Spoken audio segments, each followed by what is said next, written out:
주님의 이름으로 사랑하고 축복합니다. 네, 축축한 봄비가 내리고 만물이 소생하는 하나님의 은혜가 있듯 우리의 삶에도 하나님의 말씀이 쏟아져 소생케 되는, 회복케 되는, 강건케 되는 역사가 있을 줄 믿습니다. 네, 오늘 또 수요 예배 가운데도 그런 은혜가 있기를 간절히 소망합니다. 오늘 말씀은 잘 알려진 구절이 또 지나간 것 같습니다. 네, 그래서 오늘 말씀을 통해서 하나님의 은혜를 나누기 원하는데, 특별히 예레미야 33장 3절 말씀은 우리에게 잘 알려진 말씀인 것 같습니다. 기도에 대한 말씀인데, 우리는 이 상황을 이제 보아왔으니까 어떤 상황인지 일단 전개가 되는데, 예레미야가 이 시드기야 왕에 의해서 바른 예언을 했다고 갇혀 있는, 시대들에 갇혀 있는 상황인데, 그때 하나님께서 두 번째 말씀을 하셨죠. 먼저는 그 밭을 물 계획을 말씀하셨어요. 그러니까는 그 밭을 살 때는 포로에서 돌아올 때니까 사실 예레미야 선지자 입장에서는 71년 뒤, 이제 이 이후에 1년 있다 이제 유다가 이제 완전히 멸망을 하게 되는데, 그리고 포로에서 돌아오는 70년, 그러니까 예레미야하고는 사실 그 밭이 상관이 없을 시기가 되는 것 같습니다. 그런데 두 번째 말씀을 통해서도 또 하나님의 회복이 말씀이 되는데, 하나님께서 그 회복을 말씀하실 때 특별히 하나님이 어떠한 분이심을 이야기하고, 그리고 예레미야에게 말씀을 하실 때 우리가 잘 아는 오늘 본문의 말씀을 기도의 말씀을 하는데, 그 앞에 2절을 통해서 하나님이 어떠한 분이심을 우리 모두가 알게 합니다. 우리 신앙이 성장하기 위해서는 특별히 적을 알고 나를 알면 백전백승이다 이렇게 하지만, 우리는 하나님을 알고 나를 알면 백전백승이 되죠. 네, 이제 우리는 하나님이 어떠한 분이시냐를 성경에서 반드시 배우는데, 오늘 보니까 일을 행하시는 여호와, 그것을 만들며 성취하시는 여호와, 그의 이름을 여호와라 하는 이가, 하나님이 어떠한 분이신지를 우리가 알려주시죠. 근데 이 일을 행하시는 여호와, 만들며 성취하신 여호와가 이제 세번역 성경이나 현대인의 성경, 다른 성경에 보면 조금 다르게 번역이 되어 있는 것을 사실 발견하게 되는데, 이것이 뭐냐면 천지의 창조 때, 그러니까는 땅을 지으시고 빚어서 제자리에 세우신 하나님께서 말씀하셨다, 뭐 이렇게 창조주 하나님께서 말씀하셨다, 이런 식으로 번역이 돼요. 그렇게 번역이 좀 차이가 있는 것은 사실은 뜻 면에서는 의미하는 것에서는 동일한데, 이 사용된 이 단어 만들다는 아차랑 그리고 야차르라는 단어가 만들고 만들어 빚어 세우다라는 단어이기 때문에, 그러니까 이 창조 때 사용되는 히브리 단어를 사용했기 때문에 그렇죠. 그러니까 왜 이런 단어를 사용해서 하나님이 어떠한 분이심을 알려냐면, 완전히 흩어서 무가 되는 상황인 것 같지만 하나님께서 다시 빚어서 세우고 건설할 것이다라는 이 창조의 의미, 완전히 새롭게 빚어서 하나님이 그 목적대로 다시 지으실 것을 말씀하기 때문에 그렇다는 것이죠. 그렇기 때문에 너는 내게 부르짖으면 내가 응답하고, 알지 못하는 그 은밀한 하나님의 계획을 보여줄 거라고 이야기를 하고 말씀하시는 것입니다. 같은 뜻에서 말씀하죠. 과거 창조 때처럼 하나님께서 행하신다는 분, 하나님이 만들어 행하시는 그것을 이야기하고 있죠. 그러면서 이어지는 말씀이 3절에, 예레미야 입장에서는 현 상황이 사람이 모두가 볼 때 암담한 상황이지 않습니까? 왜냐하면 성 밖은 이미 바벨론에 의해서 둘러싸여 있고, 이제 성이 곧 무너지기 직전이고, 안타까운 상황이 눈앞에서는 막막한 상황이죠. 그래서 그 상황 속에서 부르짖어야 되는 상황이 됐다는 걸 알려주시죠. 이제 패망이 눈앞에 있어서, 그러면 우리는 생각할 때, 야, 응급할 때는 어떻게 하냐면, 응급할 때는 119, 위험할 때는 112. 근데 믿는 사람들은 333, 예레미야 33장 3절. 그래서 응급기도 333이 오늘 말씀 속에서 나타나죠. 어느 누구에게나 찾아올 수 있는 사실은 그 답답함이지만, 그때 우리가 기도할 수 있는 것이 33장 3절인 것 같습니다. 하나님께 부르짖는 것이죠. 응답하시겠다. 알지 못하는 것을 알려주시겠다. 그러니까 현실과 동떨어진 상황이 있을지라도 이 하나님의 계획을 안 사람들은 다른 삶을 살지 않습니까? 하나님의 뜻을 발견하면 세상의 암담함으로 주저하거나 절망하고 낙심하고 끝나지 않죠.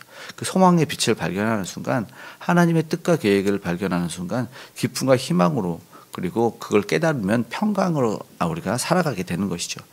반드시 하나님께서는 자신의 선하시고 기뻐하시고 온전하신 뜻이 이루어지기를 원하시기 때문에 그것을 분별한 사람도 그것을 깨달을 수 있도록 우리는 기도해야 될 것이라는 것이죠. 우리가 사실은 그래야 됩니다. 세상 속에서 사실은 그 뜻을 알지 못하는 사람들은 여전히 현실의 어두움 속에서 낙심하고 좌절할 수 있습니다. 그래서 오늘은 먼저 우리가 하나님을 알고 그 하나님이 어떠하신 분, 반드시 때로는 상황과 상관없는 하나님의 계획을 우리는 깨달을 수 있어야 될 것입니다. 그래서 그것을 이루시는 하나님을 발견할 때 그 하나님이 4절에 보니까 구원하시겠다라는 것을 사실은 이야기하는 것이죠. 이유는, 멸망의 이유도 되게 중요하죠. 왜 하나님이 이렇게 할 수밖에 없었는가? 그들은 자기들이 말씀 속에서 보면 싸우고 싶었어요. 그래서 나름대로 버티고 싶었지만 하나님께서 말씀하시지만 그러면 그 죄악을 깨닫지 못하니까 안타깝지만 이 성에서 그들이 대항했던 시체들이 쌓일 것이다. 그러나 라고 말씀하면서 내가 그 이유를 말하는데 5절 끝에 보니까 이 성을 돌아보지 아니하였습니다. 그러니까 패망의 원인이, 그리고 구원이 어디서 오는지를 알게 되는 것이죠. 그들의 죄악 때문에 전쟁은 질 수밖에 없는 것이고, 그러나 하나님의 은혜로 말미암아 구원받을 수밖에 없다는 아주 중요한 말씀을 하시죠. 우리는 나름의 방법으로 해결하려고 하는 세상들 아닐까요? 내가 무언가를 급하게 찾고 내가 얼마나 이렇게 능력이 있는지를 보여줌으로 말미암아 구원도 받고 일도 행할 수 있다, 이렇게 하는데 사실은 하나님이 그것 아니라고 말씀하시는 것이죠. 하나님이 거두셨기 때문에 구원이 없었지만 하나님이 돌아봤기 때문에 구원할 수 있다. 그러니까는 가장 급한 것은 바로 하나님을 찾는 일이었다는 것을 사실 알려주시죠. 가장 급할 때 이 33장 3절을 통해서 하나님의 뜻이 무엇인지 알려주십시오. 우리가 그렇게 크게 부르짖어야 될 것이죠. 주의가 아니라 하나님에게 말이죠. 그래서 그것을 우리는 먼저 기도라는 것을 배우게 됩니다. 능력을 행하시는 하나님을 찾아야 되고, 그 이후의 말씀은 역시나 치유하시는 하나님을 발견하게 됩니다. 제가 6절의 말씀 한번 읽어보겠습니다. 그러나 보라, 내가 이 성읍을 치료하며 고쳐 낫게 하고 평안과 진실이 풍성함을 그들에게 나타낼 것이며. 분명하게 하나님께서는 치료하시는 하나님이심을 이야기하고 말씀합니다. 치료하고 낫게 하며 평안과 진실이 풍성함을 그들에게 나타낼 것이다. 이렇게 하나님의 뜻과 계획을 말씀합니다. 이어지는 7절도 8절도 다시 세우고 그리고 죄도 사할 것이다. 모든 죄악에서 정하게 할 것이다. 처음처럼 세울 것이다. 7절의 말씀을 보니까 하나님이 일을 행하신다는 그것이 하나님이 다시 한번 새로운 창조처럼, 마치 이전 것은 기억되지 않는 것처럼 할 거라는 그 소망의 메시지를 전달해 주고 계시는 것이죠. 우리 편에서는 언제나 하나님께 나아갈 수밖에 없는 이유는 한계를 경험하기 때문입니다. 무지함과 무능력함을 경험하지만 하나님께서는 그것이 없어요. 우리는 세상에서 살다 보면은 무병장수를 원하고 만병통치를 원하지만 사실은 그것이 다 부질없는 걸 알게 되죠. 아무리 명이라고 해도 안 맞는 사람이 있더라고요. 아무리 좋은 약이라도 반대 부작용이 나는 경우가 있더라고요. 이것이 세상의 이치, 오직 하나님에게만 온전한 치료가 있다는 것을 우리는 기억했으면 좋겠습니다. 그러나 여전히 우리는 하나님에게 그리고가 아닌 세상에서 손을 벌리는데, 저는 유명한 교수님이 유명한 의사 선생님을 만났는데 고백을 하더래요. 그 의사 선생님이 내가 치유할 수 있는 것은 사실은 한 3분의 1밖에 안 된다. 나머지 3분의 1은 사실은 모른다. 그리고 3분의 1은 하나님이 고쳐주시더라. 이렇게 고백을 하시더래요. 근데 솔직한 고백이라고 생각이 돼요. 아무리 뛰어나시지만 그런 의사 선생님이지만 모든 병을 치료하시는 분은 사실은 없고, 그리고 그도 모르는 것들이, 사실은 알 수 없는 것들이 많습니다. 창조하신 분이 우리를 제일 잘 아시죠. 그래서 피조물을 모를 수밖에 없는 한계가 있다는 것. 그래서 더불어 생각이 든 것이 지금 파업이 있죠. 현재 의사가 파업 중인데 우리가 기도 제목을 하나 더 발견하는 것 같습니다. 이 전공의가 진료 현장에서 떠나고 대한의사협회에서 외치고 말씀하는 게 이제 의사들의 기본권이 박탈당해서 이건 파업이 아니라 의업 포기다. 이렇게 말을 하고 있어요. 잘못된 정책을 막아야 이 국민의 건강을 지킬 수 있다. 이렇게 그래서 믿어달라라고 안타까운 호소를 하고 있는데 그 속에서 정말 누가 이익을 얻을지는 우리는 한번 살펴봤으면 좋겠고 누가 손해를 보는가 우리는 기도해야 될 것 같습니다. 왜냐하면 이 상황 속에서 정말 안 일어나길 바라는 거는 항상 그런데 어떤 정책의 변화가 있을 때 꼭 누군가 희생이 있어야지만 되고 꼭 누가 엄청난 피해를 봐야지만 대화가 된다는 사실도 참 안타까운 사회 정책인 것 같고 또 현실인 것 같습니다. 부디 이제 잘못이 없다고 되는 이들의 희생이 생기지 않기를 그리고 극단적인 상황이 발생되지 않기를 우리는 기도했으면 좋겠고 뭐 그렇다면 우리는 직접적인 또는 간접적인 어떤 참여도 할 수도 있어야 되겠지만 무엇보다 그 참여의 열심만큼 또 기도할 수 있어야 될 것입니다. 말씀드린 본질의 취지와 오늘 말씀이 사실은 하나님의 손에 모든 것이 달려있기 때문입니다. 진정한 치료와 회복은 하나님에게만 있기 때문이죠. 분명한 이 현실 속에서도 우리 하나님은 치유하실 줄 믿기 때문에 우리가 이 나라 이 사회를 위해서 기도했으면 좋겠습니다. 6절에 그래서 말씀하지 않습니까? 치료하여 낫게 하고 평안과 진실이 풍성함을 그들에게 나타나. 치료뿐만 아니라 그 평안까지 주시는 분이 우리 심령의 위로까지 주시는 분이 하나님이심을 알고 이 약속의 말씀을 붙들고 나아갔으면 좋겠습니다. 그렇게 하나님은 이렇게 하시는 이유가 무엇일까요? 오늘 말씀의 결론은 사실상 우리가 평안히 잘 사는 그런 하나님의 그것도 하나님의 목적이죠. 그런데 진정한 목적은 바로 하나님의 영광이라는 것을 기억했으면 좋을 것입니다. 9절의 말씀인데요. 이 성읍이 세계 열방 앞에 나의 기쁜 이름이 될 것이며 찬송과 영광이 될 것이요 그들은 내가 이 백성에게 베푼 모든 복을 들을 것이요 내가 이 성읍에 베푼 모든 복과 모든 평안으로 말미암아 두려워하며 떨리라. 하나님이 이후에 이제 돌아올 계획 속에서 말씀하시죠. 찬송과 영광이 될 것이다. 그리고 너희들은 모든 복을 받을 것인데 그 받은 모든 복으로 인해서 세상 열방은 두려워 떨게 될 것이다 라는 말씀을 하게 됩니다. 사실은 이러한 일이 일어나더라고요. 하나님의 뜻을 쫓았던 믿음의 아브라함 조상도 보면은 이 군대 장관 이방의 장관이 와가지고 그랄 왕이 군대 장관이 와서 평화의 조약을 맺자. 하나님이 함께 하심을 보았다. 그런데 믿음의 사람들에게 다 그런 일이 나대. 요셉의 바로 왕의 고백도 너희 하나님이 참 하나님이다. 다니엘 때도 보면은 포로였고 신하였는데 너희 하나님이 정말 하나님이다. 내가 조서를 내리겠다. 너희 하나님이 참된 하나님이다라고 조서를 내리겠다 할 정도로 그 믿음의 사람을 통해서 이방 열국이 하나님을 인정하고 찬양하는 일들이 실제로 일어나는 것을 그들의 역사 속에서 이스라엘 역사 속에서 보게 되었다는 것이죠. 이런 일들이 있었으면 좋겠어요.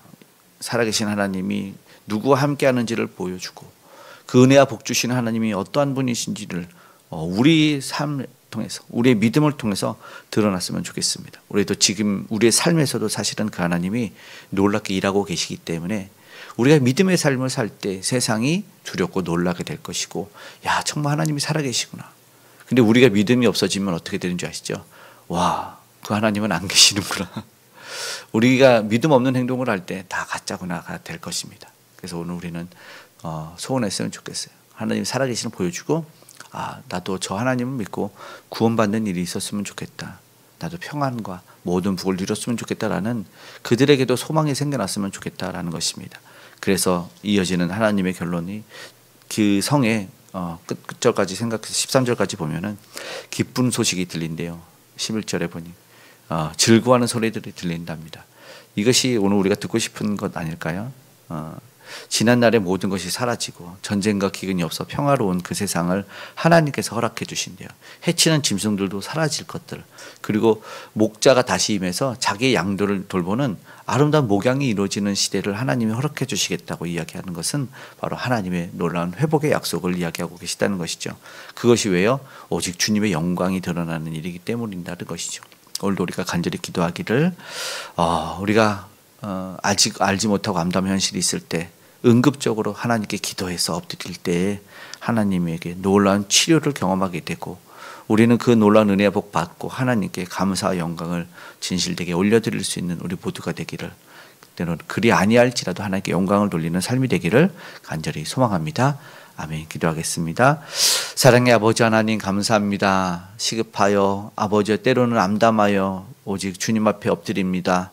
하나님, 우리가 부르짖습니다. 우리의 기도에 응답하여 주시고 지금은 비록 알지 못하는 암담함 속에서 있지만 하나님, 우리가 깨달아 알기를 원합니다. 하나님의 놀라운 은혜와 그 계획을 허락하여 주시옵소서. 이를 이루어 주시옵소서. 그래서 주님 더 많은 영광을 우리가 돌리길 간절히 소망합니다. 주여 역사하여 주시고 무엇 백성들도 살아계신 하나님을 경험할 수 있도록, 모든 복을 받아 누리는데 동참될 수 있도록, 구원을 경험할 수 있도록 역사하여 주시옵소서. 이 나라의 민족에 많은 여러 아버지 하나님 문제들이 있고 해결받아야 될 일들이 있습니다. 하나님 도와주시옵소서.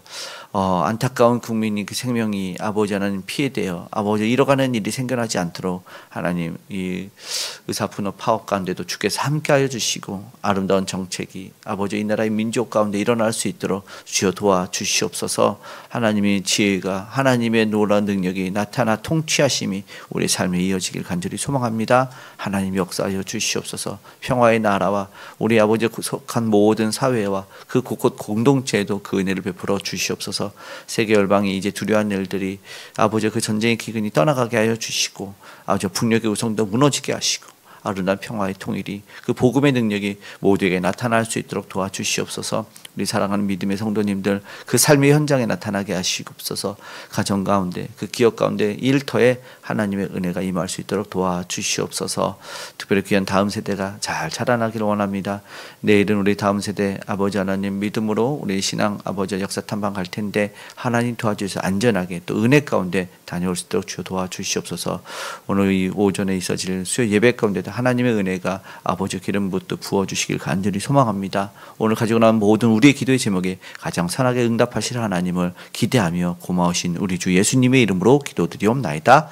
아멘.